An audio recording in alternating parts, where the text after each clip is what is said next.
अरसा करीब 5 महीने बाद सुखबीर सिंह बादल को एक बार फिर श्रोमणी अकाली दल का नया अध्यक्ष चुन लिया गया है। आज अमृतसर के अंदर श्रोमणी अकाली दल के तमाम कार्यकारिणी की एक बड़ी बैठक हुई, जिसमें करीब करीब 600 से ज्यादा सदस्यों ने हिस्सा लिया। अमृतसर के तेजा सिंह समुद्री हाल के अंदर ये मीटिंग आयोजित की गई थी और इस बैठक के अंदर खुद सुखबीर सिंह बादल के अलावा श्रोमणी अकाली दल के कार्यकारी अध्यक्ष बलविंदर सिंह भूंदड़ और तमाम बड़े नेता मौजूद रहे। जब ये मीटिंग शुरू हुई तो अकाली दल के कार्यकारी अध्यक्ष बलविंदर सिंह भूंदड़ की तरफ से सुखबीर सिंह के नाम का एक प्रपोजल जो था वो कार्यकारिणी के सामने रखा गया, और जब इस नाम का प्रस्ताव आया तो किसी दूसरे सदस्य की तरफ से अध्यक्ष पद के लिए कोई भी नामांकन दाखिल नहीं किया गया था। तो जाहिर सी बात है कि एक बार फिर 5 महीने के अंतराल के बाद सुखबीर सिंह बादल को सर्वसम्मति के साथ श्रोमणी अकाली दल का नया अध्यक्ष चुन लिया गया। आपको बता दें कि 5 महीने पहले श्री अकाल तख्त साहब की तरफ से कुछ पुराने मामलों को देखते हुए सुखबीर सिंह बादल को तनख्वाहिया करार दे दिया गया था, और तब सुखबीर सिंह बादल अलग अलग 5 तख्तों पर अपनी धार्मिक सजा को भुगते हुए नजर आए थे। और इस दौरान उन्होंने गेट पर दरबान की सेवा की, बर्तन मांजने की सेवा की, बूट पॉलिश, बूट साफ करने की सेवा थी वो भी निभाई थी। और इस दौरान आपको याद होगा कि जब वो श्री दरबार साहब के बाद दरबान की सेवा कर रहे थे तो एक सिख की तरफ से उनके ऊपर गोली चलाकर उनको मारने का प्रयास भी किया गया था। लेकिन इसको लेकर धार्मिक अलग अलग जो संगठन थे उन्होंने प्रतिक्रिया दी थी।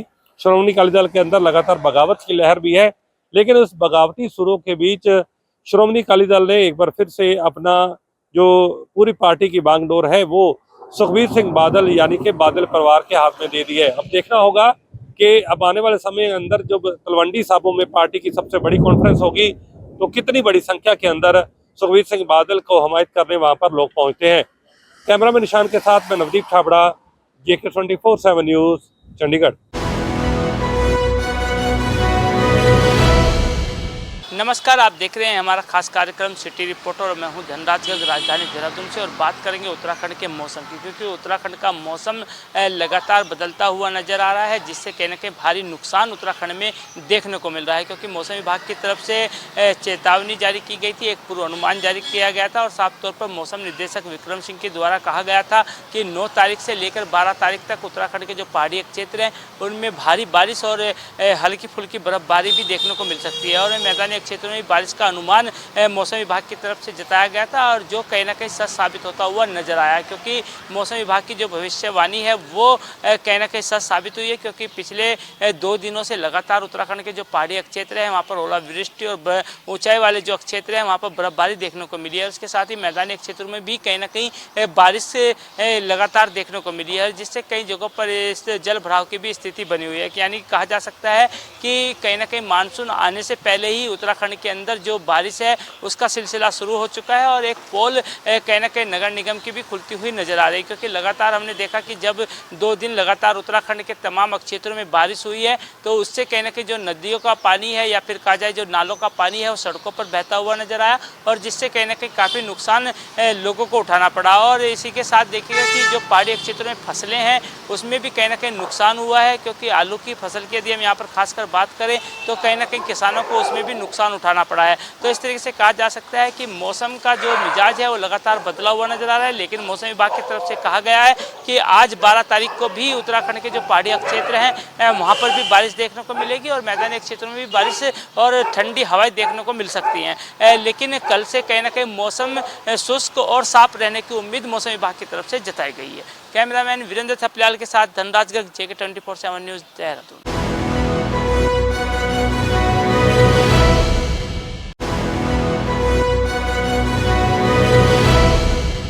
से शराबबंदी है, 9 वर्षों से पूरे बिहार में शराबबंदी है, लेकिन फिर भी आज बिहार के हर राज्य, हर शहर में, गली चौक चौराहों में शराब खुलेआम ढंगले से बिक्री की जा रही है। आज राष्ट्रीय जनता दल के कार्यालय में प्रतिपक्ष के नेता तेजस्वी यादव के द्वारा एक प्रेस वार्ता किया गया, जिसमें उन्होंने खुलासा करते हुए कहा कि हाई कोर्ट से लेकर सुप्रीम कोर्ट तक ने भी ये टिप्पणियाँ की है कि बिहार में जितने भी शराब बिकते हैं वो पुलिस के मिलीभगत द्वारा शराब बिक्री की जा रही है। पुलिस के द्वारा अवैध वसूली की जा रही है एवं पुलिस से मिली भगत के साथ यहाँ पे शराब तस्करों उनके साथ मिलकर शराब बिक्री की जा रही है। प्रतिपक्ष के नेता तेजस्वी यादव ने मुख्यमंत्री नीतीश कुमार से सवाल करते हुए कहा है कि जो शराब जो बिहार में आ रहे हैं, 2-3 बॉर्डर पार करते हुए 2-3 जिला होते हुए बिहार में शराब आ रहा है, या कि शराब कहाँ से आ रहा है, उन्होंने मुख्यमंत्री नीतीश कुमार से जवाब मांगा है। प्रतिपक्ष के नेता तेजस्वी यादव ने कहा, वो एक आंकड़ा सुनाते हुए उन्होंने कहा है कि बिहार में 14 करोड़ 32 लाख 837 लोगों की गिरफ्तारी हुई है। 14,02,338 लोगों की गिरफ्तारी हुई है और मामले कुछ लंबित पड़े हुए हैं कोर्ट में, लेकिन शराब जो पीने वाले हैं वो गिरफ्तार हो रहे हैं, लेकिन बेचने वाले गिरफ्तार नहीं किए जाते। उन्होंने पुलिस पे सवालिया निशान खड़ा करते हुए कहा है कि जिस प्रकार से पुलिस की मिली भगत से ये शराब पूरे बिहार में बेची जा रही है, इस पर सरकार मौन है। उन्होंने नीतीश कुमार पे हमला करते हुए कहा कि जिस प्रकार प्रतिपक्ष के नेता सवाल करते हैं, जवाब मुख्यमंत्री को देना चाहिए, नीतीश कुमार जी को देना चाहिए, लेकिन वो खुद नहीं देकर वो अपने किसी उच्च अधिकारी से जवाब दिलवाते हैं। उन्होंने कहा कि आने वाले दिनों में जिस तरह से शराब बेची जा रही है वो पुलिस की मिली भगत से बेची जा रही है। उन्होंने कहा कि मैं कुछ दिन बाद इसका खुलासा भी करूंगा कि इसमें किस पुलिस अधिकारियों का संलिप्तता है और किसके द्वारा शराब बेची जा रही है। अब देखना होगा कि आज की ये प्रेस वार्ता के बाद बिहार के मुख्यमंत्री नीतीश कुमार इसके जवाब में क्या देते हैं, वो खुद जवाब देते हैं या अपने अधिकारियों से जवाब देते हैं। कैमरा पर्सन अजय के साथ देव प्रकाश, JK24/7 न्यूज़, पटना। नमस्कार, आप देख रहे हैं JK न्यूज का खास कार्यक्रम सिटी रिपोर्टर और पीलीभीत की बड़ी खबर को लेकर के मैं हूं आपके साथ ऋतिक द्विवेदी। पीलीभीत के माला रेंज के जंगलों में पिछले दिनों लगी आग के बाद हुआ जो नुकसान है उसकी भरपाई अब वन कर्मियों से ही वसूली जाएगी। इसको लेकर DFO मनीष सिंह ने निर्देश भी जारी किए हैं। अग्निकांड की जांच रिपोर्ट में साल के 3 पेड़ों को नुकसान पहुंचने की बात सामने आई है। पेड़ों का नुकसान का आकलन 16,831 रुपए किया गया है। घटना में वन कर्मियों की लापरवाही भी सामने आई है। आग से हुए पेड़ों के नुकसान की भरपाई माला रेंज के वन कर्मियों से ही अब कराई जाएगी। दरअसल पीलीभीत टाइगर रिजर्व में फायर सीजन की शुरुआत में ही कई रेंजों में आग की घटनाएं सामने आई थी। इसमें महूक रेंज में लगी आग से ग्रासलैंड क्षेत्र में नुकसान पहुंचा था। हालांकि फायर ब्रिगेड की 10 गाड़ियों की मदद से आग पर करीब 10 घंटे की मशक्कत के बाद काबू पा लिया गया था। इसके बाद पिछले दिनों माला रेंज के जंगलों में भी आग की घटना सामने आई थी। जंगल में 2 दिन तक जली आग से वन संपदा को काफी नुकसान पहुंचा है। आग के जंगल सीमा से सटे इलाके तक खेतों में पहुंचने के बाद विभागीय कर्मचारी और अधिकारी हरकत में आए थे। आग 70 हेक्टेयर से अधिक दायरे में फैल गई थी। घटना में वनकर्मी की लापरवाही सामने आने पर DFO मनीष सिंह ने 3 सदस्यीय टीम को जांच सौंपी थी। जांच रिपोर्ट मिलने के बाद नुकसान का आकलन कराया गया। जांच में साल के 3 पेड़ों को नुकसान पहुंचा है। नुकसान का आकलन करने के बाद 16,831 रुपए की वसूली माला रेंज के वन कर्मियों से करने के DFO ने निर्देश भी दिए हैं। वीडियो जर्नलिस्ट कपिल गुप्ता के साथ मैं Hrithik Dwivedi, JK24/7 news, Pilibhit. Reporter में आप सभी दर्शकों का स्वागत है। प्रदेश में इन दिनों जमीन की जो अवैधानिक रूप से खरीद फरोख्त और रजिस्ट्री का मुद्दा एक बड़ा मुद्दा बना हुआ है। कुछ दलाल और राजस्व विभाग के अधिकारियों की साठगांठ से इन कार्यों को अंजाम दिया जा रहा है, जिसमें आदिवासी की जमीन को सामान्य वर्ग में एक अवैधानिक तरीके से रजिस्ट्री किया जा रहा है। वहीं विशेष पिछड़ी कमार जनजाति, जिनको प्रशासन के द्वारा जीविकोपार्जन हेतु जमीन आवंटन किया गया था और उसमें यह शर्त था कि बिना कलेक्टर के परमिशन के उसकी बिक्री नहीं होगी, ऐसे जमीन को भी कुछ दलाल और राजस्व विभाग के अधिकारियों की साठगांठ से उनकी भी रजिस्ट्री कर दी जा रही है। वहीं राजस्व विभाग के आला अधिकारियों को ऐसे मामले से अवगत होने के बाद भी त्वरित कार्यवाही नहीं होना, क्या इसमें बड़े रसूखदार लोग या बड़े प्रशासनिक अधिकारी की संलिप्तता की प्रश्न चिन्ह को खड़ा करता है। अगर ऐसे ही चलता रहा तो वो दिन दूर नहीं होगा जब आदिवासी और विशेष पिछड़ी कमार जनजाति के लोगों का एक बड़ा हिस्सा रसूखदार की झोली में चला जाएगा। JK24 के लिए गरियाबंद छत्तीसगढ़ से वीडियो जर्नलिस्ट परमेश्वर राजपूत।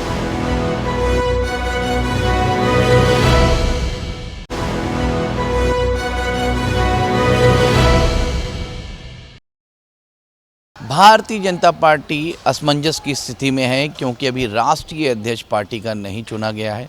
दूसरी तरफ प्रदेश अध्यक्ष यानी उसको उत्तर प्रदेश में भी प्रदेश अध्यक्ष चुनना है, उधर बिहार में चुनाव है, उससे दौरान जो है बंगाल में चुनाव है, बंगाल और बिहार चुनाव के बाद उत्तर प्रदेश का चुनाव है। और उत्तर प्रदेश का चुनाव जो है बड़ा चुनाव है भारतीय जनता पार्टी के लिए। और सबसे अहम बात है 2024 की लोकसभा में जो सीटें कम हुई थी उसकी भरपाई भी 2027 की विधानसभा में करनी है। और ये बताना है कि अभी भी उत्तर प्रदेश में सबसे बड़ी पार्टी, लार्जेस्ट पार्टी है वो भारतीय जनता पार्टी है।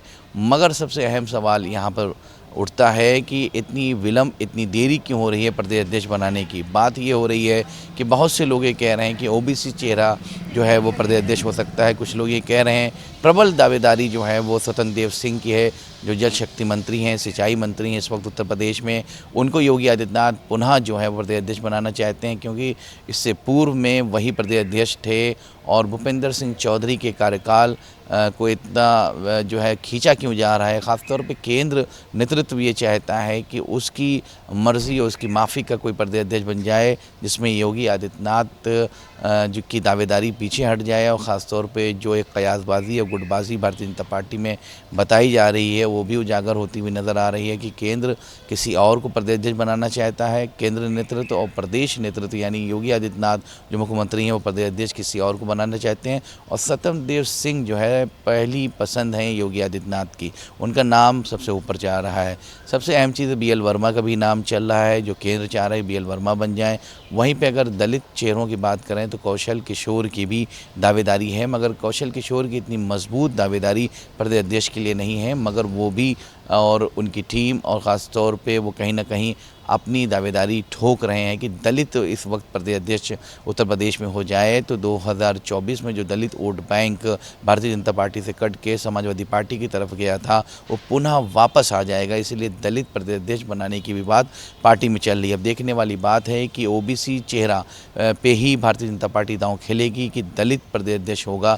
ये तो एक असमंजस की स्थिति बनती चली जा रही है और पहली बार ऐसा हुआ है कि प्रदेश अध्यक्ष चुनने में इतना विलम्ब भारतीय जनता पार्टी ने किया है, क्योंकि ज़िला अध्यक्ष की सूचियाँ आ चुकी हैं। कुछ जनपदों में ज़िला अध्यक्ष बनाने की बात चल रही है, जिनके चेहरे चयन हो जाएंगे, उसके बाद उनके नाम आ जाएंगे। उसके बाद ये कयासबाजी की जा रही है प्रदेश अध्यक्ष का इसी महीने में नाम ओपन हो जाएगा। पहले ये कहा जाता है कि होली के बाद प्रदेश अध्यक्ष का नाम आ जाएगा। होली फेस्टिवल गुजरे हुए काफ़ी दिन हो गए हैं, मगर अभी तक प्रदेश अध्यक्ष का नाम भारतीय जनता पार्टी की तरफ से नहीं आया है। मगर अब देखने वाली बात है कितनी और विलम्ब भारतीय जनता पार्टी करेगी, कितना और देरी से ऐलान करेगी, क्योंकि जितना देरी से ऐलान करेंगे उतना ही पार्टी का नुकसान, क्योंकि संगठन में उस तरह से ऊर्जा नहीं है। क्योंकि लोगों के जहन में यह है कि प्रदेश अध्यक्ष बदला जाएगा और नया प्रदेश अध्यक्ष आएगा, उस हिसाब से काम करेंगे। अब देखने वाली बात है कि आने वाले कल में कितना और समय केंद्र नेतृत्व, उत्तर प्रदेश का नेतृत्व लगाता है उत्तर प्रदेश में प्रदेश अध्यक्ष देने में। कैमरा पर्सन किशन के साथ रजाबाद, लखनऊ, JK न्यूज़।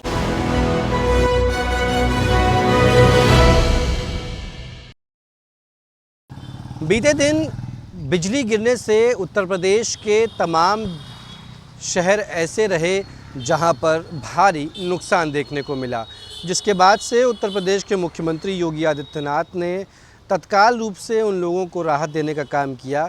यह ओलावृष्टि के साथ साथ बिजली का गिरना और बारिश का होना, हालांकि मौसम विभाग ने इसकी चेतावनी ऑरेंज अलर्ट के रूप में पहले ही दे दी थी और आने वाले जो 3 दिन हैं वो भी ये बताए जा रहे हैं कि ऑरेंज अलर्ट के रूप में उत्तर प्रदेश में घोषित किए गए हैं।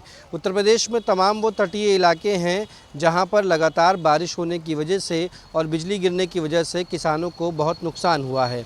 किसानों के इस नुकसान की भरपाई के लिए उत्तर प्रदेश के मुख्यमंत्री योगी आदित्यनाथ ने यह दिशा निर्देश जारी किए हैं कि किसी भी कीमत पर जो किसान हैं उनको कोई समस्या नहीं आनी चाहिए। इस वक्त गेहूं की कटान हो रही है और गेहूं की कटान से ठीक पहले ओलावृष्टि, बिजली का गिरना कहीं ना कहीं किसानों के लिए नुकसानदायक है। और इन नुकसान ऐसा कि तमाम किसानों की फसल लगी है, लेकिन काटने के दौरान इस तरीके की ओलावृष्टि और बिजली गिरने से उनको नुकसान हुआ है।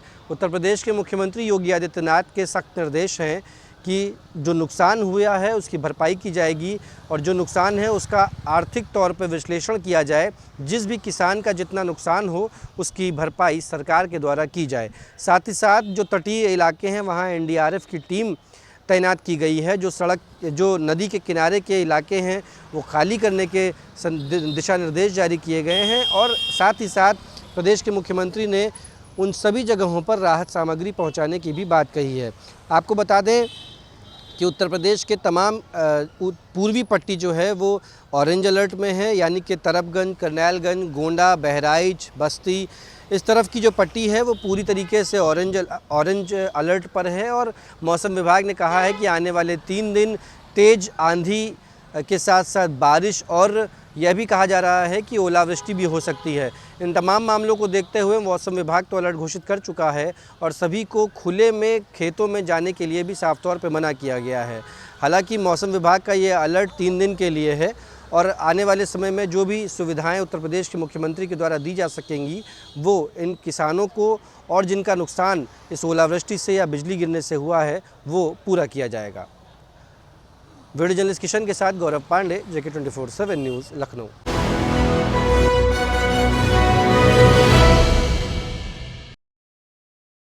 नमस्कार दोस्तों, स्वागत है आपका हमारे विशेष प्रोग्राम सिटी रिपोर्टर में और मैं देहरादून से धीरेन्द्र प्रताप सिंह आपके सामने हाजिर हूँ बड़ी खबर लेकर के। उत्तराखंड के राज्यपाल ने आज गवर्नर हाउस में उत्तराखंड के मुख्य सूचना आयुक्त समेत 2 सूचना आयुक्तों को शपथ ग्रहण कराया।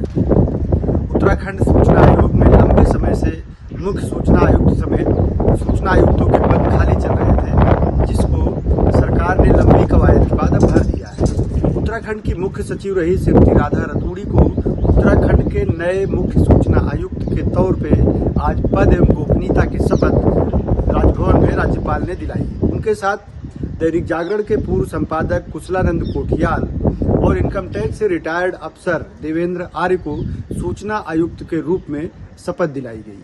आपको बता दें कि उत्तराखंड सूचना आयोग में लंबे समय से मुख्य सूचना आयुक्त का पद खाली चल रहा था और उसके साथ साथ 2 सदस्यों की भी रिक्ति हुई थी। लंबे समय से सरकार इसको भरने की कवायद कर रही थी और अंततः आज मुख्य सूचना आयुक्त के रूप में पूर्व मुख्य सचिव राधा रतूड़ी के और उनके साथ में सूचना आयुक्त के तौर पे दैनिक जागरण के पूर्व संपादक कुशलानंद कोठियाल और इनकम टैक्स के रिटायर्ड अफसर देवेंद्र आर्य के शपथ लेते ही कोरम पूरा हो गया।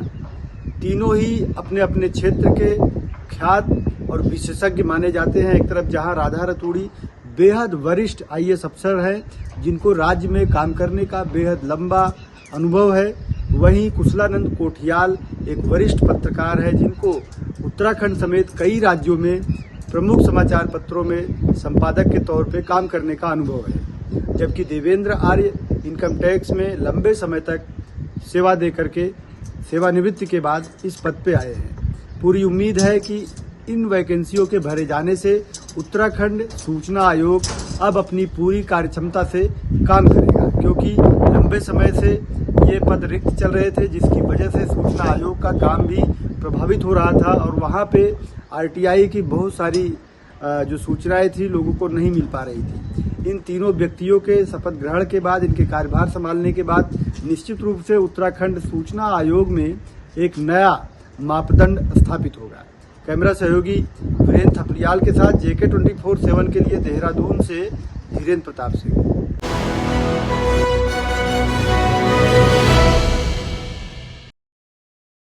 रेल मंत्रालय का महाराष्ट्र को रेल प्रोजेक्ट की सौगात, लेकिन अब भी शकुंतला रेल के साथ अन्याय। नमस्कार, मैं हूं इरशाद अहमद और आप देख रहे हैं मेरे साथ जेके 24/7 न्यूज का खास कार्यक्रम सिटी रिपोर्टर।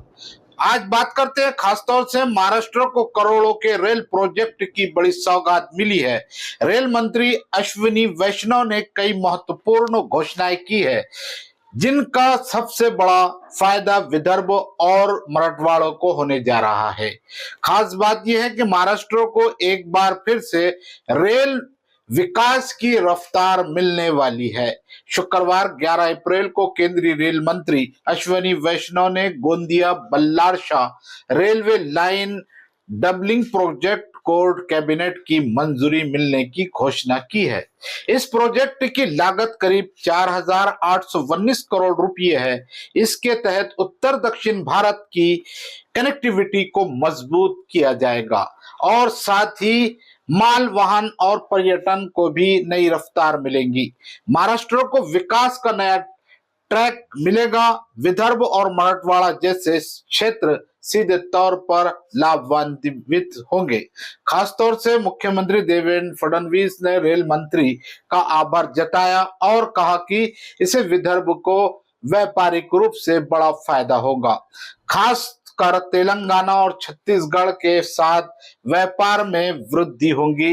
मुख्यमंत्री ने यह भी बताया कि अब तक महाराष्ट्र में 132 रेलवे स्टेशनों का पुनर्विकास किया जा चुका है, जबकि यूपीए सरकार के 10 साल के कार्यकाल में ऐसा कोई विकास नहीं हो सका था। इस बार के रेलवे प्रोजेक्ट जो है रेलवे बजट में महाराष्ट्र को 23,778 करोड़ रुपए का आवंटन हुआ है, जो कि यूपीए काल के मुकाबले 20 गुना अधिक है। लेकिन रेल विकास की इन तमाम घोषणाओं के बीच एक सवाल भी उठ खड़ा हुआ है शकुंतला रेलवे को लेकर। ब्रिटिश जमाने की ये ऐतिहासिक narrow gauge rail line Yavatmal से अचलपुर तक फैली हुई है, आज धूल फांक रही है। 1916 में बना ये 188 किलोमीटर लंबा ट्रैक कभी कॉटन बेल्ट का केंद्र था, लेकिन आज इसकी ब्रॉड गेज में तब्दील करने की प्रक्रिया अधर में लटकी हुई है। 2016 में इस ट्रैक को अधिग्रहण जो है किया गया था। 15,000 करोड़ रुपए की लागत से ब्रॉड गेज करने की योजना बनी, लेकिन 2019 से सेवा बंद है और कार्य आगे नहीं बढ़ रहा है। अचलपुर मुर्तजापुर में सर्वपक्षीय सत्याग्रह शुरू हो चुका है, सर्वे पूरा हो चुका है, लेकिन अब भी ये सवाल बना हुआ है कि आखिर ब्रॉड गेज के प्रोसेस में देरी क्यों हो रही है। क्या राजनीतिक स्तर पर आवाज दबी हुई है या फिर केंद्र और राज्य की महायुति सरकार ही इसके विकास पर ध्यान नहीं देना चाहती। तो एक तरफ जहां महाराष्ट्र को रेलवे विकास की नई सौगातें मिल रही है, वहीं दूसरी ओर शकुंतला रेलवे जैसी ऐतिहासिक धरोहर की उपेक्षा भी चिंता का विषय है। क्या सरकार इस ओर ध्यान देगी? क्या अचलपुर यवतमाल को उसका हक मिलेगा? ये बड़े सवाल आज आंदोलनकारियों और आम नागरिकों में उठने लगे हैं। कैमरा पर्सन बाकिर अंसारी के साथ मैं इरशाद अहमद, जेके 24/7 न्यूज, अमरावती।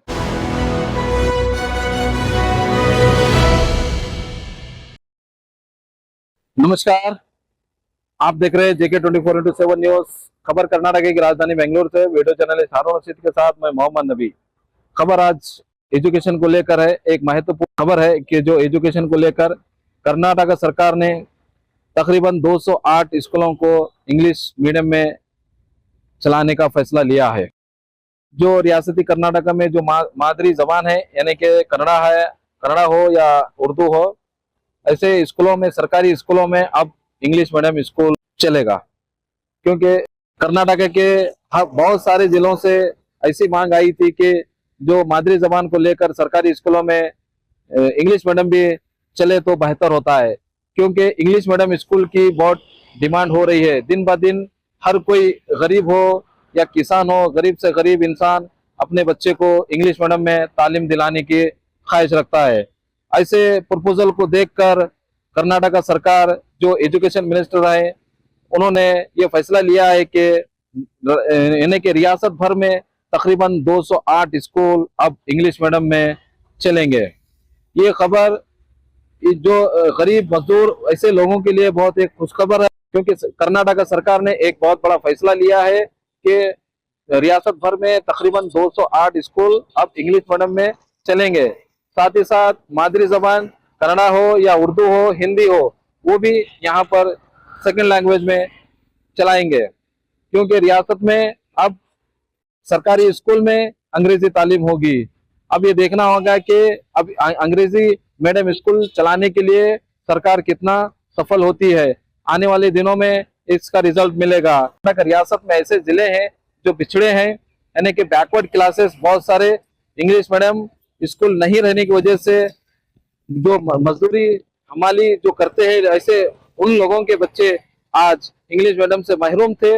लेकिन इस कर्नाटक सरकार, सिद्धरामैया सरकार ने एक बड़ा अहम फैसला लिया है, शुरुआत की है कि सरकारी स्कूल यानी कि तकरीबन 208 स्कूलों में अंग्रेजी मीडियम स्कूल चलेगा, अंग्रेजी तालीम होगी और कर्नाटका डेवलप होगा। वीडियो जर्नलिस्ट हानू रशीद के साथ मैं मोहम्मद नबी, सिटी रिपोर्टर, बेंगलोर।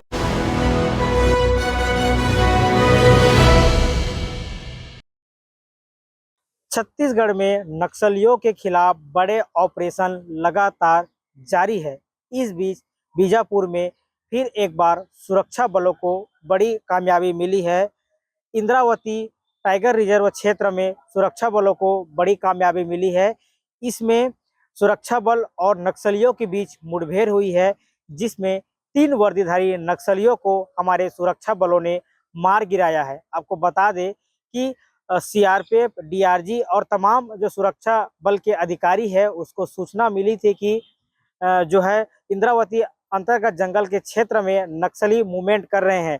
ये घटना 9 बजे के आसपास की है। उसके बाद सुरक्षा बल सहित तमाम जो सुरक्षा बल वहां पर पहुंचे और इस बीच नक्सली और सुरक्षा बलों के बीच जो है मुठभेड़ हुई, जिसमें 3 नक्सलियों को जो है हमारे सुरक्षा बलों ने मार गिराया है और तीनों का शव बरामद कर चुके हैं। इसके साथ ही आपको बता दें, बड़ी मात्रा में इनके साथ में हथियार, गोला बारूद भी बरामद जो है वो भी किया जा चुका है। आपको बता दें, छत्तीसगढ़ में नक्सलवाद को लेकर के लगातार जो है बड़े ऑपरेशन चलाए जा रहे हैं। इसी साल की हम बात करें तो बस्तर क्षेत्र में लगभग 138 से ज़्यादा नक्सलियों को जो है हमारे सुरक्षा बलों ने मार गिराया है। इसके साथ ही 2000 से ज़्यादा नक्सलियों ने आत्म सरेंडर किया है। इसके साथ में बड़ी मात्रा में जो है कई आधुनिक टेक्नोलॉजी के हथियार सहित गोला बारूद जो है भी है हमारे सुरक्षा बलों को जो बरामदगी की, उसमें भी बड़ी कामयाबी मिली है। इसके साथ ही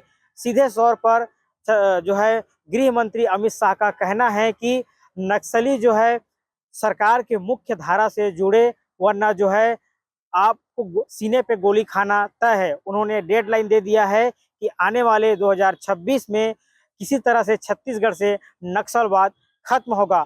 इसी तरीके से देखा जा रहा है कि जब सुरक्षा बलों और नक्सलियों के बीच में मुठभेड़ हो रही है, तब जो है नक्सलियों को बड़ा घात जो है उनको हो रहा है और लगातार नक्सली मारे जा रहे हैं, जिसमें कई बड़े इनामी शामिल है। कैमरामैन नोमेश के साथ शंभू राही, JK24 न्यूज़, रायपुर।